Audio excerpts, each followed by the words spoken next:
What's good, everybody? This is Ace of All Trades here with the Gaming Illuminaughty. We are back with another Triple Threat Sports podcast. To the left of me, I have my first co-host, Siggy Guns. Say what's up. What up, what up? And to the right of me, my other co-host, even though he doesn't want to claim it yet because he hasn't signed on the dotted line, UTXJG the Don. Say what up. Hi. Wow. Okay, then.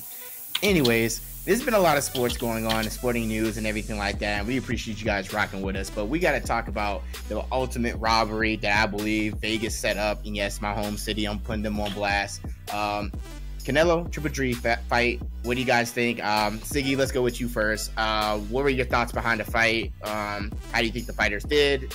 All that. Go. All right, it was a really good fight. It was something that I enjoyed watching. It gave you some action. But then the ending, it's kind of like watching a movie that was like, awesome all the way to the end that just had the stupidest ending. Well, that's what happened here. Triple G won that fight. Triple G, I think, beat his ass. And yeah, it was one of those things where you're watching and you're like, okay, let's go to the cards. And, good fight by Canelo, but everybody knows, Gennady wins. And then sure enough, nothing. It was a draw, which that wasn't the shocking part. I mean, it was shocking it was drawing wrong. But then whenever you find out about that judge's card being 118 and 110, then you have to question what happened because obviously she didn't watch the fight. I mean, I don't understand how she got that. It was almost like, okay, they're just saying it's like almost like a wrestling match. They predetermined, hey, I want you to make it to where Canelo wins. I want you to make it where Triple G wins, etc. And it looked like she just, oh crap, was I supposed to watch this? So let me just write this down. I mean, I don't understand how she came up with that score. Yeah, that score was outrageous. And I'm going to just keep it real with y'all. This is my thoughts and maybe, theories with Ace of All Trades. I honestly think they did this shit to set up, stuff to set up Canelo Triple G too. That's what I think they did to set up because But they didn't need to set it up though. They don't need it was already there. That's what I'm saying. It was already there, but since it ended in a draw, it's gonna get more people be like, oh man, what's gonna happen? Who's actually gonna win the next bout, the second fight? In my opinion, watching that fight made me think, and even though I was much younger back in the day, I appreciated boxing since I was a kid. And being from Vegas, boxing is like all-time favorite here. I felt like I was watching a Mike Tyson fight when it came to like a level of punches and how physical the opponents were against each other, and it was an exciting fight. This was the fight that more people needed to be talking about instead of the Mayweather-McGregor fight. Look, Mayweather-McGregor fight was all about pride and more all about money. This was the Canelo Triple G fight was a true boxing fight, and Oscar De La Hoya, he actually went onto the Breakfast Club like I think a week and a half ago. They were promoting the fight and everything like that, and he was right. This was the fight to watch. And I felt like it didn't get that much promotion because of the Floyd Mayweather fight. I mean, JG, chime in. What do you think about it, man?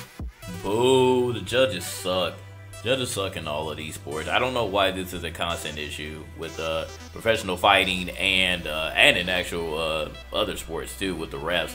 I don't know if we saw the same fight because a lot of people were saying that Triple G dominated. I was watching the entire fight and I saw Triple G stalking Canelo. Canelo was trying to rope a dope, and I don't think that that's his thing. He was getting some shots in, but Triple G has pretty much like a chin of steel, so he was just eating these punches. Canelo did get some good punches, but again, I felt like it wasn't enough. I felt like Triple G pretty much dominated the entire fight. So to hear a draw at the end and to hear that ridiculous 118 to 110 for Canelo, it makes me upset again. And unfortunately, the narrative is going to continue with this whole boxing is dead when you see things like this continue to happen. Right. It was bad. Like the 118 to 1. So here's the final three judges. For final three scores. It was 118 to 110, 113 to 115, and 114 to 114. I don't know what these people were fighting for. The 118 to 110 had Canelo over Triple G. The 113 to 115 had Triple G over Canelo, and then obviously the 114 had a draw. I definitely don't think it was a draw. I think it was that's crazy to me, like absolutely crazy. I don't know. I mean, we're obviously gonna get a second fight, so as you guys know, that's gonna happen, and that's when the checks are gonna roll through and everything like that. But honestly, like boxing, here's the problem. I feel like boxing is an amazing sport and everything like that, but little things like that, what's happening about like the whole draw system and everything, pushes people away from the sport because it just doesn't feel genuine. It feels like something was wrong. Like, this is not right. Like, there's no reason why this should have ended in a split decision in a draw. It didn't. It was a great fight, and I commend both of those two because, man, I don't know. Now, if this judge actually had it closer, let's say 116, whatever, would everybody then focus on that judge that had the 114 draw? Because it was going to be a draw no matter what because of his score. Yeah, I mean that's true, and I think that is correct. I do think that the 118 over the 110 is definitely everyone's focused on that instead of the 114. I honestly, and I think I am too. I'm more concerned about the 118 to 110 than I am the 114 to 114. No, I mean, don't get me wrong. The 118 was ridiculous. But even if that wound up being 115, 113, like the other person, it's the opposite way. It would have been that draw that everybody would have been pointing at. Why was it a draw for him? Yeah, so he's off the hook because of it. You know what I mean? Oh, yeah, absolutely. Now all of a sudden everybody's like, "Oh, I don't care what he did," because it would have still been a draw, no matter what that score was. If she would have scored it how she felt, I don't know. It was just. I mean, I didn't see it as a draw. I mean, then again, it was 150, 130 and the other judge, so it looks like it could have been close. So that's what makes the 118, 110 more ridiculous, just because everybody else was that close. One had a draw, one was, separated by the round or whatever. And then she's just like I said, I don't know what she was watching. It's almost like she was like, oh, crap. She wasn't watching the fight.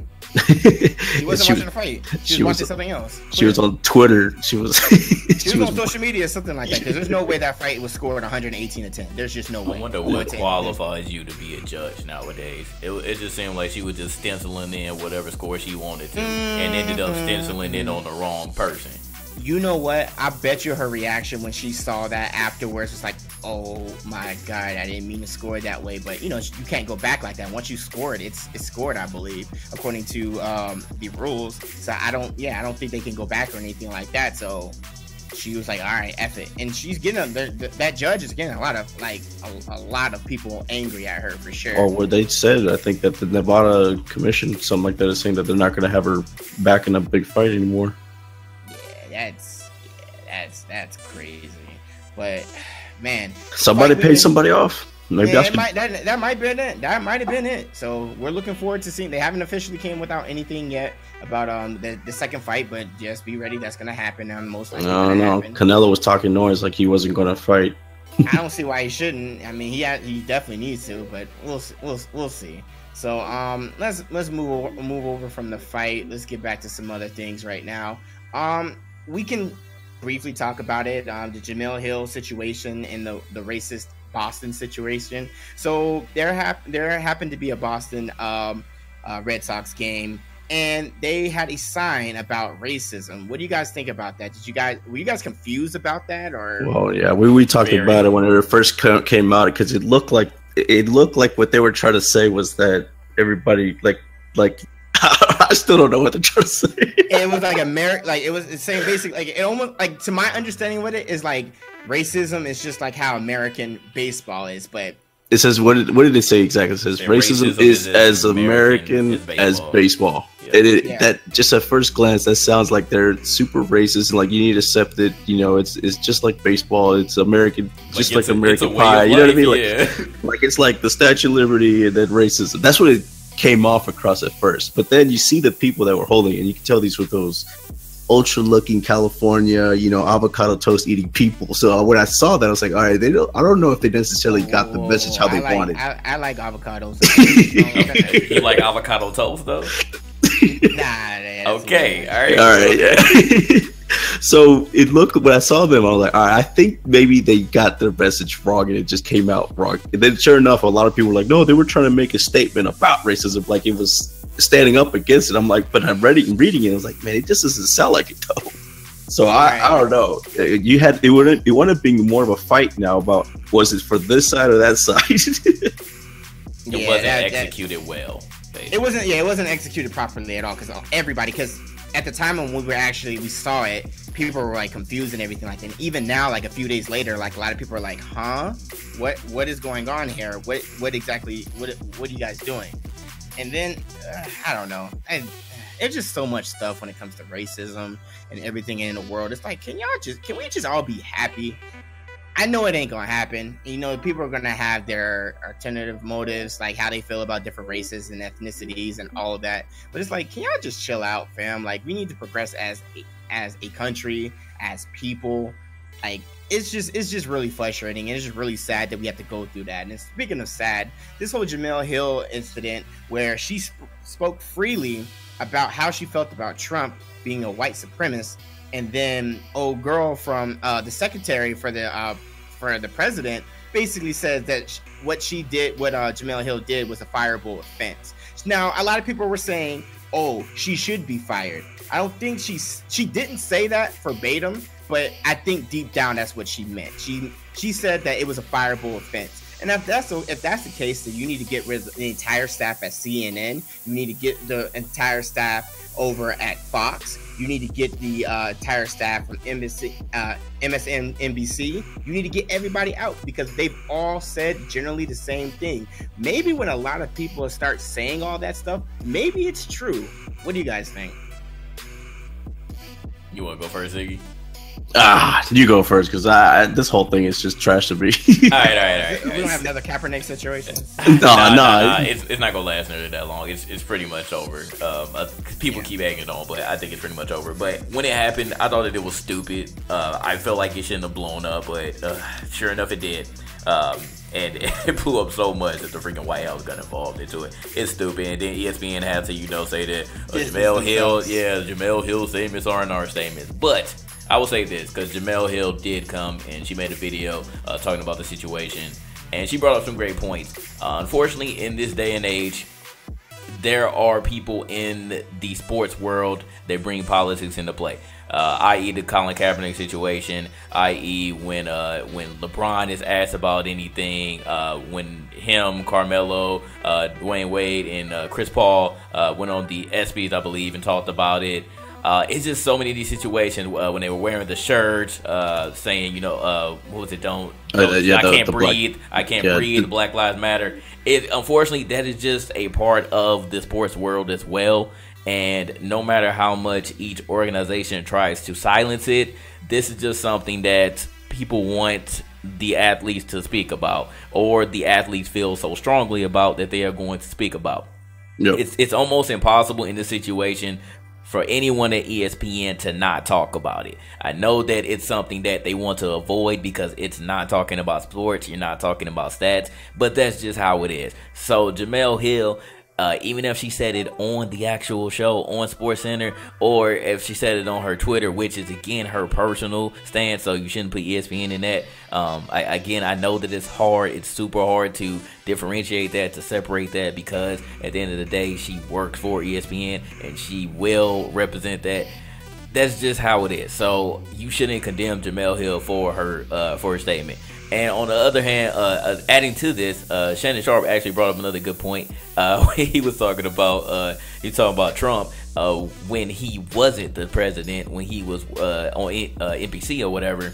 He was like, did y'all say that he should get fired for talking about Barack Obama? Because he said a lot of stuff about Barack when he was just on NBC or whatever, when he was a reality star. So no one called for his firing at the same situation. So you gotta play everything the same way. You can't just condemn Jamil Hill just because he's president now, because you should do the same thing for Trump. Then nobody said shit to Trump. So.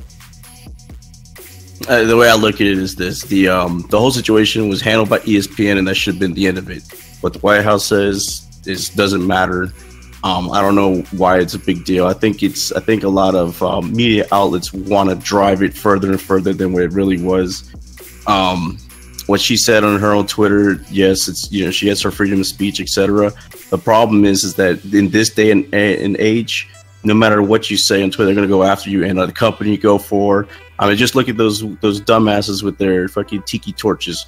They wind up fucking like identifying each one of those motherfuckers and went after their job and everything. So they had their little freedom of speech that they could do whatever with those tiki torches. And they got hunted down by everything. They went down to like their addresses. They doxed them with everything.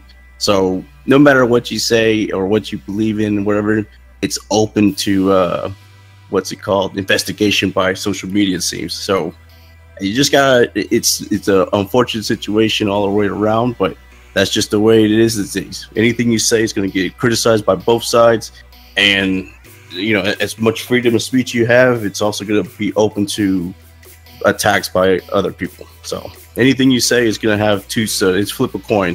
One, there's going to be two sides to everything, and you know, she learned that, you know, it's not going to be all roses. You know, no matter what they say. A lot of people always talk about the liberal bias for ESPN.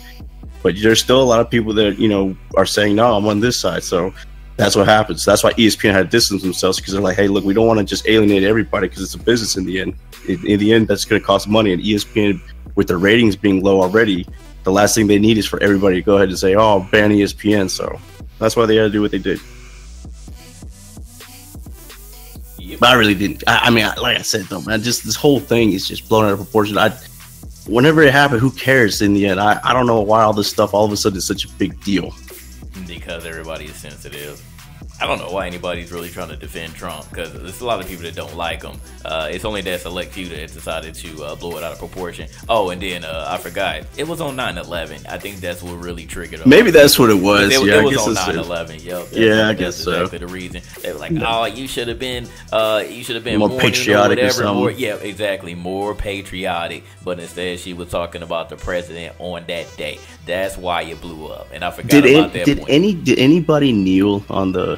Because it was on Monday night. Did anybody kneel on Monday Night Football? I don't know. That would have been, I think, should have, like, I'm surprised that wasn't a big story if anybody did or not. You know, even if they didn't, you know, that would have been still. I don't think anybody did.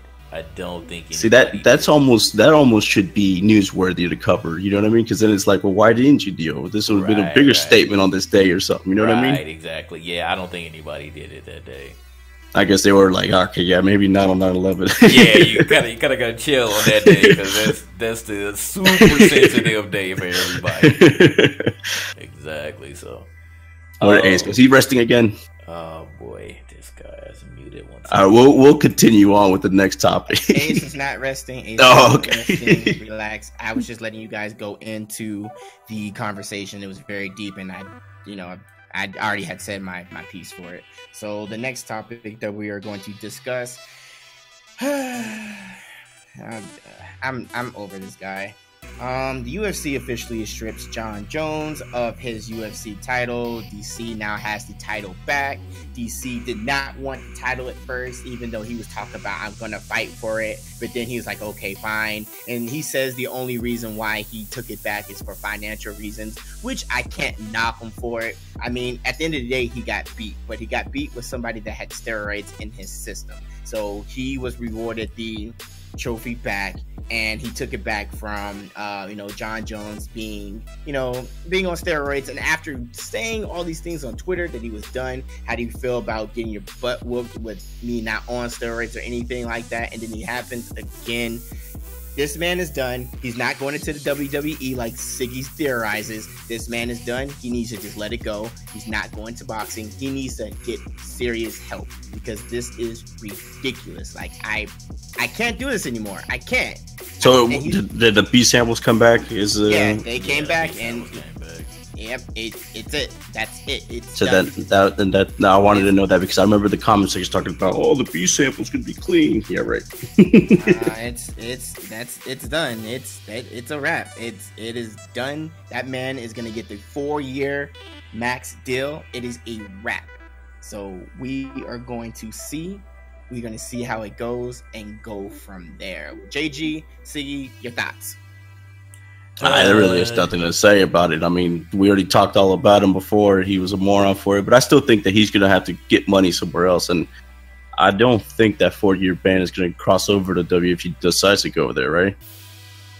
Who knows, man? Because they could pretty much stretch anything. It's two different things. It's entertainment versus He's a professional, so if he wanted to go that route, I think that they wouldn't have a problem. I mean, look at Brock Lesnar, for example. Yep, exactly. They put him over there whenever he wants to. I don't want to see John Jones in the WWE though. I want to see him just chill out. It's unfortunate because I feel like John Jones and Tiger Woods are in the exact same situation. For some reason, they just keep getting into these terrible situations where either they're taking drugs, hitting somebody, or getting injured constantly. And they were at the highest plateau that they could be and ended up messing their lives up. And I don't think that there's any way to recover for any of them. John Jones, think about the 4 years, right? This is going to be 4 years. And he's already been out for what, 2-3 years almost? Yeah, 2 years before he came back. So 2 years. And I mean, I know he left again for like almost another year, and then he came back and beat him, and then now I know he made some money, but man, I got a feeling he's gonna be hurting financially soon. I mean, you can't keep a lifestyle and be out of the job for 6 years. You know what I mean? So that's why I think he has to look at alternatives, whether it's boxing, whether it's WWE, whether it's, man, I don't know, just making shit up. He could beef up and play football with his brothers. I guess so. He could.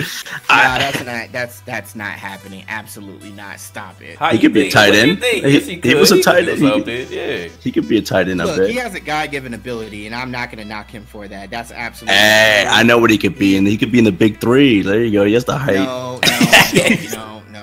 This is it's bad. It's bad. He needs to get help mentally, because clearly all this issues and everything like that he's having, it's a problem, and this man needs help, and he needs serious help.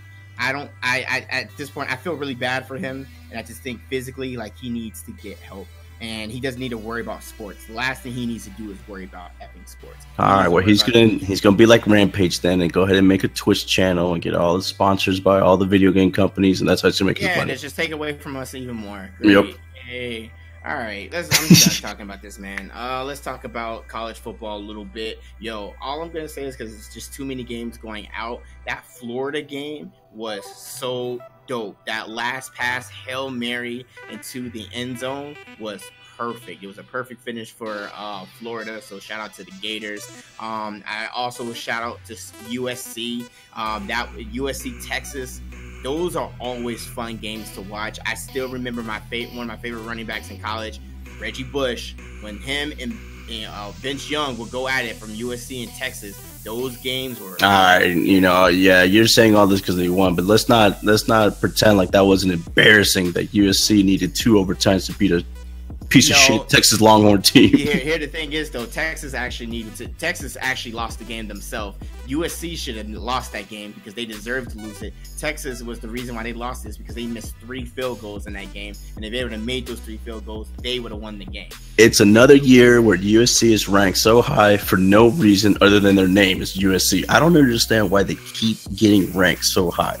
Why? They're a powerhouse, bro. They're a Why? powerhouse. What? When had they been a powerhouse? When Mark Sanchez was there? That was the last time they were a powerhouse. They were a powerhouse then. They were a powerhouse during Reggie Bush era. That's the same era. I know, but here's the thing, though. They were actually good, too, before then, when the Lane Kiffin era was there. The only reason why they weren't ranked nationally is because of the foul stuff they did and for the student athletes and everything, and that's why they weren't able to go to bowls the past couple of years. Nah, you're not going to sit there and say that whenever they never won the Pac-12 at those during the time. It was always Oregon, or it was Oregon State even. I mean, or Washington, or Stanford. This is how it is. USC always ends up getting ranked, and they get put in that spotlight whenever they have a semi-decent quarterback. That's just how it is.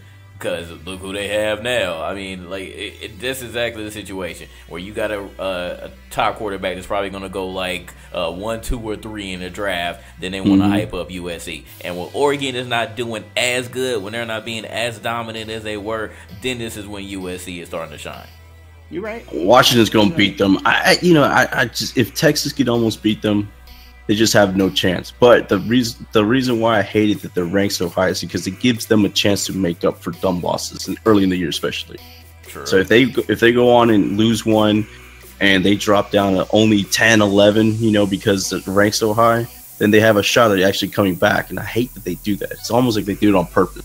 It's like Ohio State. There were times where they were a bad team, but they rank them so high that they can afford to make them lose once, and then by the time you know it, hey, I'm always gonna be mad about the TCU getting knocked out for Ohio State, even though Ohio State wound up winning it all that year.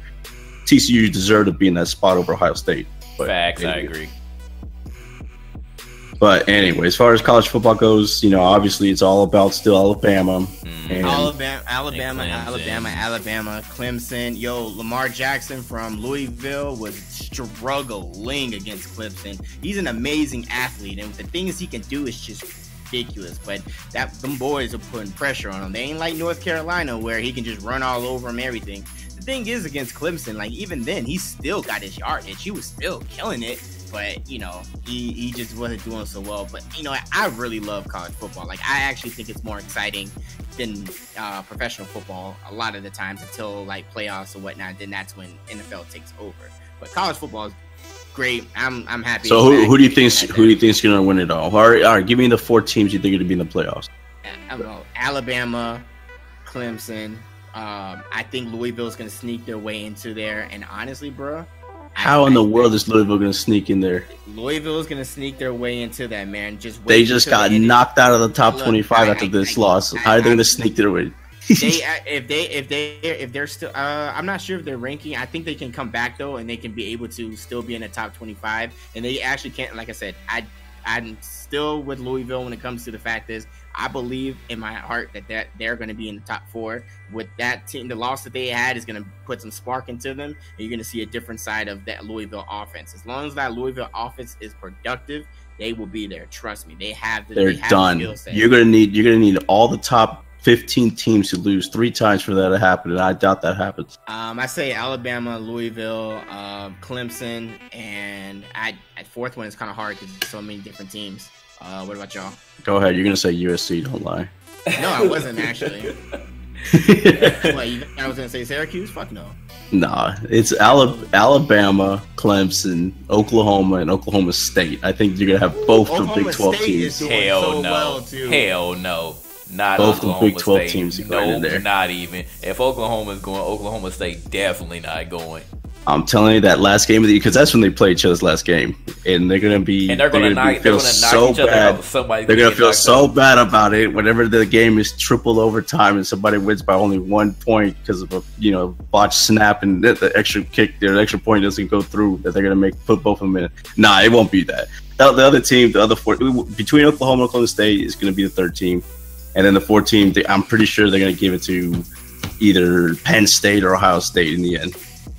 Whoever wins in that matchup is probably going to Yeah. All right. So other than college football, let's talk about the NFL real quick. I briefly wanted to talk about Ezekiel Elliott being back. He's good for right now. He looks like he'll be good for the rest of the season. Right now, the appeal didn't go through all the way, but thanks to the National Football League Player Association, they do have a case against it saying he didn't have proper representation. As for the time being, and since it's going to take so long, he is going to be able to play in the season, even though he played like shit today and he had 15 yards, I believe. Thank God, because I was going against him in the fantasy league. But Zeke's back, and a lot of people that were counting him out are happy. And even though like he had a bad game this game, he's going to be a very good asset for Dak Prescott and Dez Bryant with the Cowboys in offense. And, Jerry Jones, they're happy over there at Dallas that this man is back. Well, the NFL is not done. I mean, apparently they filed some injunction and that they're trying to get this. They're basically speeding it up all the way to like next week or something like that. They think he can play by week 3, but there's rumblings that the NFL might have a chance of making the suspension start by at least week 4, week 5. So about Zeke, I honestly didn't see any of this coming. I thought that like he was just going to be suspended, and then that was going to be it. And then it turned into, he could play the first game, and then he's still going to have to do the rest of the suspension. To now, he's going to continue to play. I don't know what's going on, honestly, though. This is all crazy. I think that at this point, the NFL should just stay out of it because it's getting ridiculous now. Like all these things they're trying to do. Yeah, just let the man play, and then like if you end up finding out that he actually did do something and you want to convict him, then just do it. But I think the NFL just need to stay out at this point. Yeah. Go ahead. Now, knowing the history, because Tom Brady is, he was pretty much the golden boy, and the NFL didn't back down and let him play, and he was probably one of the most lovable guys. You know what I mean? So if they even went after him, they're not going to let it go, especially if it's Zeke. You know what I mean? So yeah, I wish they would, but yeah, I wish they would, but yeah, they're not. So they're going to fight this tooth and nail. They're going to make sure he gets his 6 games. It looks like, because they wouldn't even reduce the fact that they didn't even let the arbitrator reduce it 1 game. They would reduce it to at least like 4 or something like that. Yeah. Like they're trying to make an example of that man. Yep. They are. Yep. They're definitely trying to make an example of him. But I will say this though, and coming from a former athlete's perspective, I think that this is a really great thing. This is why I really like the whole NBA perspective too, when it comes to player association, when like them coming together as players to be able to try to handle themselves business wise outside of that. I think that's cool with the NFL Player Association being able to try to have Ezekiel Elliott's back and being able to work together to be able to go over this case. I think that's a good thing. And a lot of people don't typically think about things like that when it comes to the NFL. All they see is people going on the field. But it's a business. This is something that's much deeper than that. And I really do think that's a really cool thing. I mean, like I said, if the man gets charged for what he gets charged for, then let him do what he needs to do and go forward from there. But the fact that you have like a group of people and a group of players that can come together and be able to try to move things forward when it comes to when they feel that a player has been treated wrong, I'm all for that. I think you're giving a lot of credit to the players union and all that stuff, more than they deserve, because man, let's face it, they've been behind the ball for a lot of things. I mean, obviously when it comes to concussions, they've been behind the ball. That when it comes to like the CTE stuff is pretty rough. Like, I'm not even gonna lie. Like, even myself personally, like, even though I stopped in after college, like, I'm at risk. If you played football for anything like that for a long period of time, high school, middle school, little league, college, NFL, the CTE stuff is serious, and it's something that I'm definitely considering getting. And then out of all the 4 major sports, football has to be one of the most dangerous, regardless, when it comes to injuries and stuff like that. And yet they don't even have guaranteed contracts where, like, where the whole thing is theirs. Like baseball players, you can sign a 7-year, $120 million contract, then have some knee surgery and be out for 5 of the years, and you're still getting all that money. In the NFL, if you get hurt, they'll cut you and like, oh, have fun. I mean, that's that players. I mean, those contract negotiation stuff like that, they're just way behind, it seems. But yeah, it's pretty bad. But we'll see how it goes. But enough about the NFL stuff. Oh yeah, by the way, the Patriots last week lost to the Chiefs. I just wanted to put that out there for all you Patriots fans. And Tom Brady got mad, so you see what happened tonight. Yeah, exactly. Yeah, you see what happened. I'm telling y'all now, the way you defeat Tom Brady and defeat the Patriots, if you get inside that man's head, it's a wrap. He shuts down. He has a temper tantrum like he's a big ass baby, and this is why I call him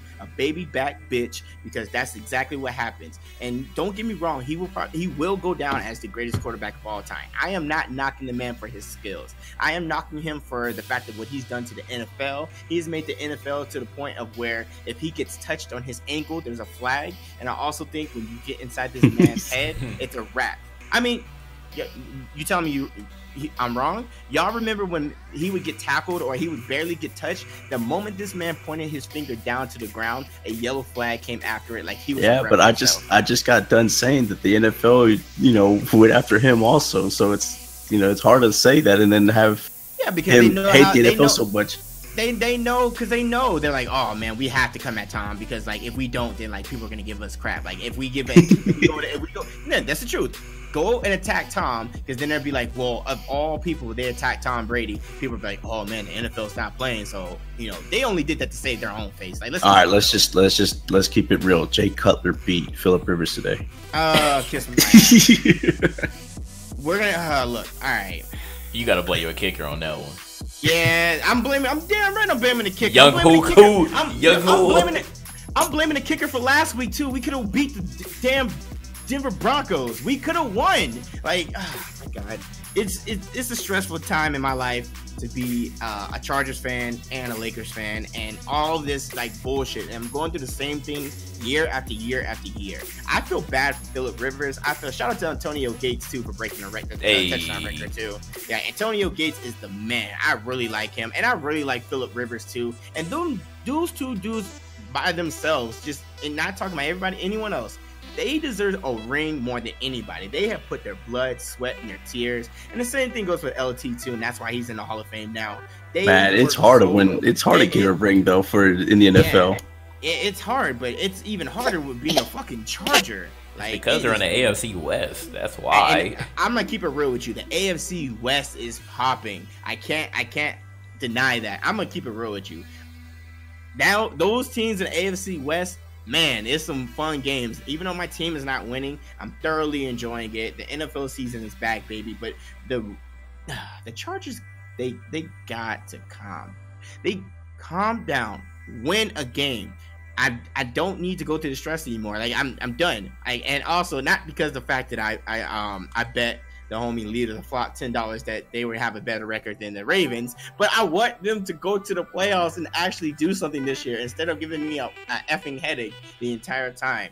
And yeah, speaking of losers, Siggy, I know you're busy right now, but I just want to say shout out to your Jets about to be 0-16. I at least know that my team would not be 0-16. It got to the point so bad with the Raiders beating them so bad that Marshawn Lynch was going dumb and stupid in the stands and everything like that, and Oakland was loving it. And Jets still scored more than the Chargers. But y'all lost. Yeah, so did y'all. How about them Rams? That's okay. We had a better game than both of y'all, so it was close. It was close. Right, we blew out the freaking Colts last week. Man, so let's talk about this real quick. Actually, I think the Colts will be the ones going 0-16. Right, the NBA ranking. Yo, Lonzo Ball over Melo at 63. Lonzo Ball over Melo, there's no reason, and don't get me wrong, I think Lonzo Ball is an amazing athlete. He actually did rank the highest of all the rookies coming in, and that's great for him, but I do not think that he is above Melo. Not at all, especially because that man has a lot to prove. This is his first season, rookie season, and I'm just not the fact that he's on the Lakers. I truly hope he is not a bust, because it's going to be a bad look for the BBB company. Is going to be a bad look for the Lakers. It's going to be a bad look on Lonzo's father. It's gonna be a bad look in everything. But that doesn't mean that this man deserves to be higher than Melo. Tell me you guys' thoughts about that, because I think that's absolute bullshit. Melo should be higher than that. That was disrespectful. But then again, I guess I'm hoping that this list motivates him to actually play for the Knicks and do good, because I got a feeling if they don't trade him to the Rockets, you know, he's gonna do the whole I'm hurt for the whole season junk. So maybe this list would make it to where he actually plays good. Right. JG, what do you think? To correct you before the comment section says anything, he was ranked 64, not 63. Excuse me. But anyway, thank you. Yeah, ESPN was trolling. They were trolling with this one. They knew. They had to. It's even worse because ESPN puts out the list, and then you have Stephen A, who works for ESPN, come on, and he doesn't know what's going on, and you got to talk shit about your own company that you work for. Like how does that work? How does that work? Do you not get like any insider information? I don't think they told him so they can give him a real reaction, because I mean at the end of the day it's a business. It gives them ratings. Yeah, that's crazy. That's wild. So I always find that funny whenever these rankings come out. But yeah, there's no way in hell that you would rank Lonzo above Melo right now. Come on. Well, or at least 30 of the people. Yeah, exactly. I would say Melo is still top 20. Like, come on, man. Yeah, I would say at least top 20. I mean, this is sad though, because he was at least top 10 not too long ago. So right, man. Like exactly. they really holding him. He had the largest drop out of everybody. Yeah, y'all just did him like that because he lost his ring with Lala, man. Is that it, man? He still got 3 gold medals, though. You got to give my man some respect out here. All I'm about to say is Hoodie Melo is back. They even got New York Knicks jerseys with hoodies on it now. Like, it's legit a Knicks jersey with a hoodie attached to it. That shit's dope. Hoodie Melo is going to be in the building. They need to put Hoodie Melo in the 2K. All of that. We'll see. We don't see the Knicks, man.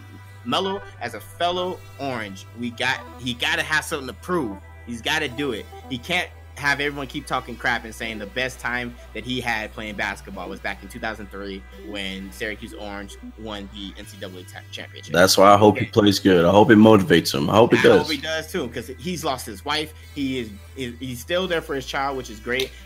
His personal life, shambles. he needs more than ever to. She was looking good. She was looking good in power, though. That's what everybody was talking about. That's it, man. Oh yeah, man, absolutely. But we're not gonna be horn dogs here. We respect women here. Tommy got that. Bro. Anyways, let's end this podcast on the best thing ever, in my opinion, right now. Shout out to the Lakers. The Lakers will be against the best thing ever. And you talk about Lakers? Listen. Watch your mouth. The Lakers against the Golden State Warriors in December will be retiring Kobe Bryant's jersey. They will be retiring. Which one, 8 or 24? They are doing both. They are going to be retiring both jersey numbers, and I think that's amazing. It's pretty dope. I'm not even gonna lie. I did find this out recently that with the Lakers, they typically don't retire the jerseys until the person is actually in the Hall of Fame already. But come on now, the moment that Kobe can be on the ballot for the Hall of Fame, he will be. Like that's not an issue or anything like that. All right, so which number is he gonna have in the Hall of Fame?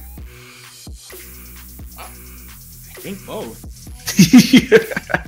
I mean, which Kobe was better, number 8 or 24? Bruh, the stats. They're almost even, right? They're almost even, which is crazy. Like the stats on Kobe being at the position that he is in when he was from number 8, and then after he went from number 8 to number 24, like is literally crazy. Like this. So I'm looking at the stats right now. Number 8, he played 707 games. He had 16,866 points scored. God damn.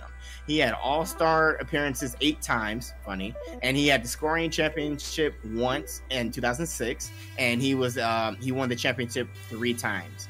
Then older Kobe, number 24, played 639 games. He had 16,797 points. He had 10 all-star. So he scored better. Appearances. No, he actually scored more when he was number 8. But no, I know, but he played less games. What I'm saying is he was scoring better. Yeah, he did score better, and he had more All-Star appearances at 10. And then he was a scoring champion again in 2007, and he won additional 2 more championships when they said that he could not do it without Shaq. So I actually do think that both these numbers have been great. I'm actually excited because I'm gonna find a way to personally go to the game itself. The cheapest ticket there is $899, and you can. I absolutely will not be playing that price. That's all I'm gonna say. I would not be paying that price, but I will be there. That would be definitely a great event for sure. But I think he definitely deserves both numbers to be retired. I think he's deserving of it. I'm liking. I mean, it's actually a good question though. Well, if he has a statue outside of Staples Center, what number are you putting him in? I think they're gonna put him in 8. I do think they're gonna put him at 8 for that one. I do think they'll do 8. They'll do 8. I like Kobe when he was number 8. Didn't you say? I remember this like a long time ago. Kobe with the fro. Kobe with the fro before he was a bitch. Yeah. If I'm quoting you correctly. Yeah. Exactly. Yeah. So, I mean, I think he'll be number 8 on the statue outside with Lakers. He's definitely gonna get a statue. That's absolutely. That's positively gonna happen. Absolutely. Probably in the next couple of years or so. And then when he's available for the ballot of Hall of Fame, he will be on it. So yeah. I mean, any thoughts to you guys? I mean, how long does it take for you to get on a ballot once you retire? Is it 5 years in the NBA also? I want to. Some reason I thought it was 3 to 5 years. I think it might be 5, though, like you guys said. Don't quote me exactly, but the moment he's available to be on the ballot, I think he's available to be on the ballot 2021. I think that's when he's able to be on the ballot is 2021. And when he will be on the ballot, and he will for sure get first. That's obviously he's gonna be on there. And speaking of the Hall of Fame, 5 seasons. Yeah, 5 seasons. He'll be on it. And speaking of the Hall of Fame, shout out to Tracy McGrady, man. Tracy McGrady inducted into the Hall of Fame.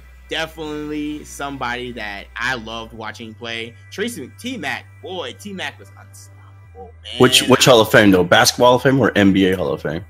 I believe he's in the basketball in the NBA Hall of Fame. He got inducted because there's 2 of them. There's I know he got inducted into the Hall of Fame I want to say a week and a half ago. So shout out to T-Mac. He deserves it. I don't know what number Kobe's going to have in the Hall of Fame. I honestly, it's not going to bother me whether the number he's in. I think they're going to give him the decision. So, shout out to Kobe Bryant. I'm liking what he's doing with this whole Mamba mentality challenges for everybody on social media and like not pressuring people, but giving them goals. I'm liking what Kobe's doing outside of the court. So shout out to Kobe. He a real one. And go Kobe and Lakers. Let's go. Yeah, it is. Yeah. That's funny because the NFL, they make a big deal with the Hall of Fame. The MLB, they make a big deal with their Hall of Fame. But NBA doesn't give the NBA doesn't give the NBA Hall of Fame justice. So they do it where there's nothing going on. That should be like what the most important thing is though between those three sports.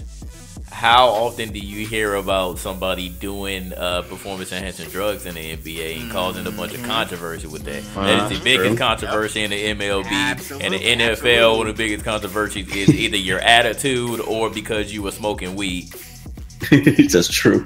Yeah, but why don't they have like a Hall of Fame weekend or a celebration stuff during the season? I mean, that should be part of the All-Star activities or something. I agree. That would be kind of dope, but I don't know. They just don't do that.